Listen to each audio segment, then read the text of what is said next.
Hello students, welcome to global online. This is Ankita Sood.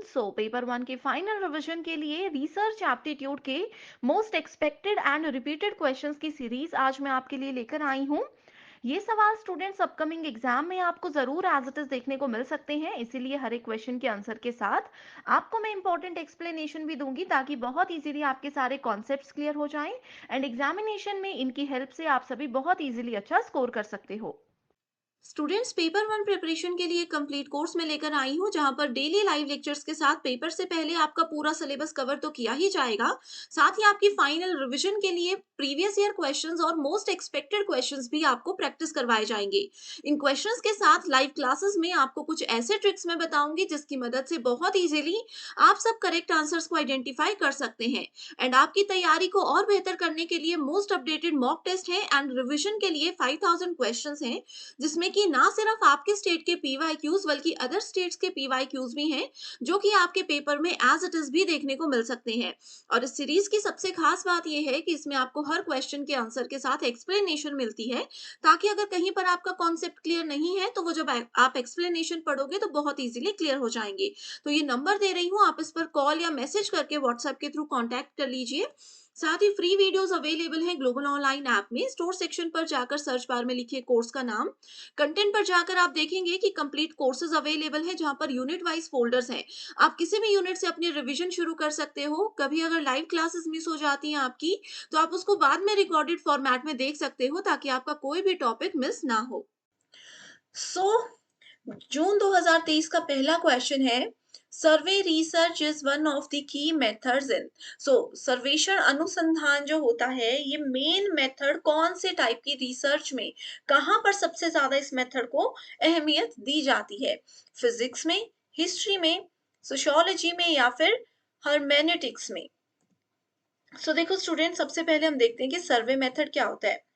Survey research basically एक simple सा process होता है जिसमें जो भी रिसर्चर होते हैं वो सर्वे करते हैं, और उस सर्वे का फिर एक अलग से रिपोर्ट बनाई जाती है। ठीक है, इसमें डेटा को कलेक्ट किया जाता है एंड स्टेटिस्टिक्स स्टेटिस्टिक्स के थ्रू उस डेटा को प्रेजेंट भी करवाया जाता है। अब सर्वे रिसर्च से रिलेटेड एक बहुत इंपॉर्टेंट टर्म होती है जिसको कहा जाता है पॉजिटिविज्म। पॉजिटिविज्म, ठीक है। पॉजिटिविज्म एक्चुअल में एक ऐसा अप्रोच होता है सर्वे रिसर्च के अंदर, जो कि हमेशा फोकस्ड रहता है सोसाइटी से रिलेटेड रिसर्च के लिए, या सोसाइटी से रिलेटेड स्टडी अगर हमें करनी है तो उसके लिए पॉजिटिविज्म को यूज किया जाता है, जो कि सर्वे रिसर्च का एक टाइप है। तो अगर ये रिलेशन आप समझ गए हो तो आपको पता चल चुका होगा कि इस क्वेश्चन का करेक्ट आंसर क्या है, सोशियोलॉजी। ओके। एंड ये जो पॉजिटिविज्म वाला कॉन्सेप्ट मैंने बताया, ये 2021 के क्वेश्चन में भी एज इट इज पूछा गया था। ओके, सो इस तरीके से सर्वे रिसर्च मेजरली सोशियोलॉजी में यूज किया जाता है। Next question is, methods of social research are directly linked to different visions of what? Social research है, इसका आंसर तो आपको पता ही होगा, क्या है? Social reality. Okay, social research methodologies जो होती हैं वो दो टाइप में उसको बांटा जाता है। एक होता है क्वालिटेटिव और दूसरा होता है क्वांटिटेटिव। ओके, सोशल रिसर्च में जो क्वांटिटेटिव डिजाइन होता है वो सोशल फिनोमिना, उसके एविडेंस पर ज्यादा ध्यान देता है। ये सब ऐसी चीजें हैं जो कि एग्जाम में पूछी जाती हैं बार बार। नेक्स्ट क्वेश्चन इज, निम्नलिखित में से कौन से गुणात्मक शोध प्रश्नों के प्रमुख प्रकार माने जाते हैं? ओके, सो यहाँ पर आपसे क्वालिटेटिव रिसर्च क्वेश्चंस पूछे गए हैं। अब देखो, मैं आपको थ्योरी सेशंस अगर आपने मेरे देखे हैं तो मैं उसमें आपको बता चुकी हूँ कि रिसर्च के टाइप्स में क्वालिटेटिव और क्वांटिटेटिव, ये दो टाइप्स को अच्छे से पढ़ लीजिए। इसके अंदर कौन कौन से टाइप्स आते हैं उसको अच्छे से पढ़ लीजिए। 80% क्वेश्चंस आपके यहीं से सॉल्व हो जाते हैं। ठीक है, क्वालिटेटिव रिसर्च के मेजर क्वेश्चंस की बात की गई है। इसमें सबसे पहले आ जाएगा cause and consequence conceptual, cause and consequence spite. ठीक है, दूसरा है प्रिडिक्टिव, नेक्स्ट है इवैल्यूएटिव एंड डिस्क्रिप्टिव। ठीक है, सो ये इसमें समझने का कुछ भी नहीं है, डायरेक्टली ये एज इट इज स्टेटमेंट्स में आप लोगों को ऑलरेडी बता चुकी हूँ। एक और क्वेश्चन क्वालिटेटिव के रिलेटेड एग्जाम में पूछा गया है बहुत बार कि क्वालिटेटिव रिसर्च का एक एग्जाम्पल बताइए। सो इसका एक बेस्ट एग्जाम्पल होता है grounded theory research. Grounded theory research, ठीक है। पहले मैं आपको क्वालिटेटिव रिसर्च को क्लियर कर देती हूँ। ये एक ऐसा रिसर्च होता है जिसमें कि पार्टिसिपेंट जो होता है उसकी ऑब्जर्वेशन, उनकी केस स्टडी और उनका जो भी रिजल्ट होता है उस चीज को अच्छे से मैनेज किया जाता है, उसकी क्वांटिटी, उसकी प्रैक्टिस सेटिंग्स पर मेजर फोकस रखा जाता है। एंड इसका जो एग्जांपल मैंने बताया ग्राउंडेड थ्योरी रिसर्च, ये बेसिकली एक सिस्टमैटिक मेथड होता है जो कि क्वालिटेटिव रिसर्च के लिए यूज किया जाता है। Okay, next question is time and cost are not relevant in determining the sample size. इसमें कहा है कि जब भी हम रिसर्च के दौरान उसका सैंपल साइज देख रहे होते हैं तो उसमें टाइम और कॉस्ट की जरूरत ज्यादा नहीं पड़ती। स्टेटमेंट टू बोलती है, तो ये वाली स्टेटमेंट तो बिल्कुल गलत है, ठीक है। स्टेटमेंट टू बोलती है unit non response and item non response do not matter in deciding the sampling error.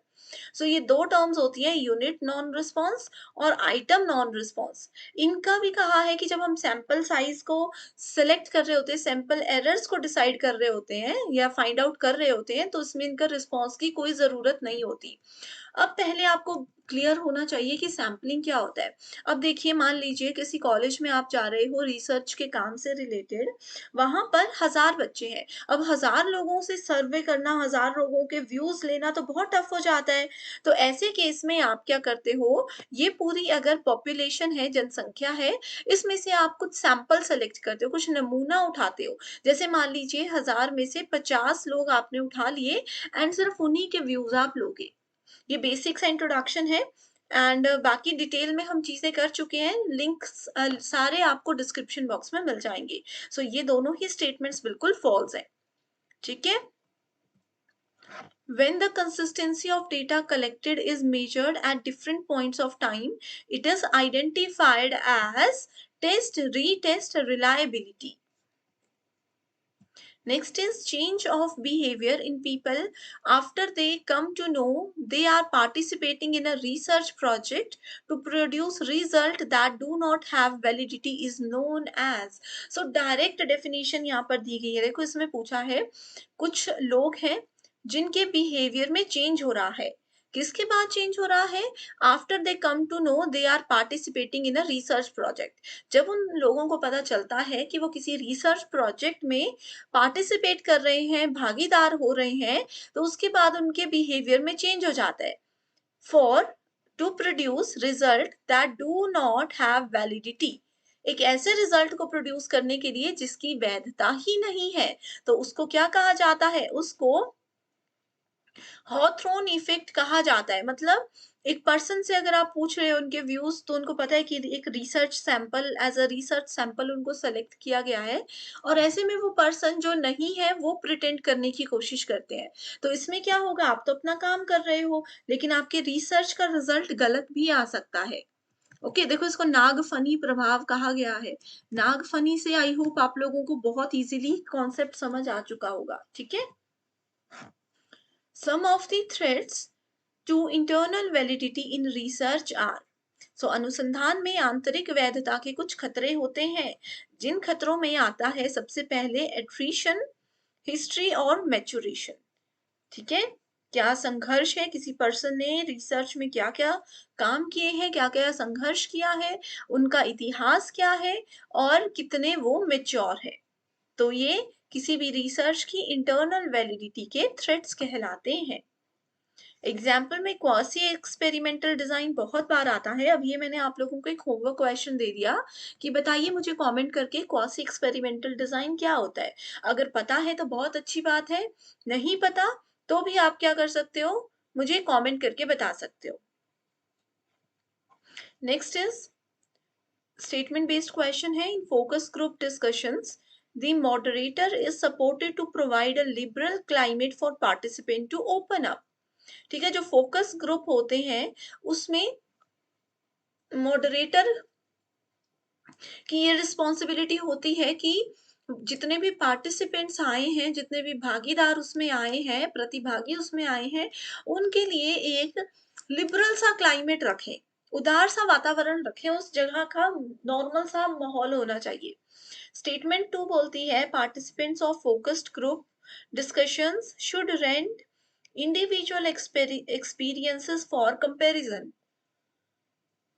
ठीक है, इन प्रतिभागियों को तुलना के लिए व्यक्तिगत अनुभवों की शेखी बघारनी चाहिए। तो इसमें करेक्ट आंसर है कि पहली स्टेटमेंट तो ट्रू है, लेकिन देखो यहाँ पर कहा है they should rent individual experiences for comparison, यानी कि इसमें जितने भी लोग हैं उनको अपने आप को दूसरे से कंपेयर करने के लिए बड़ी बड़ी बातें करनी चाहिए। इसमें लिखा है ना शेखी बघारनी चाहिए, तो ये है शुड नॉट रेंट।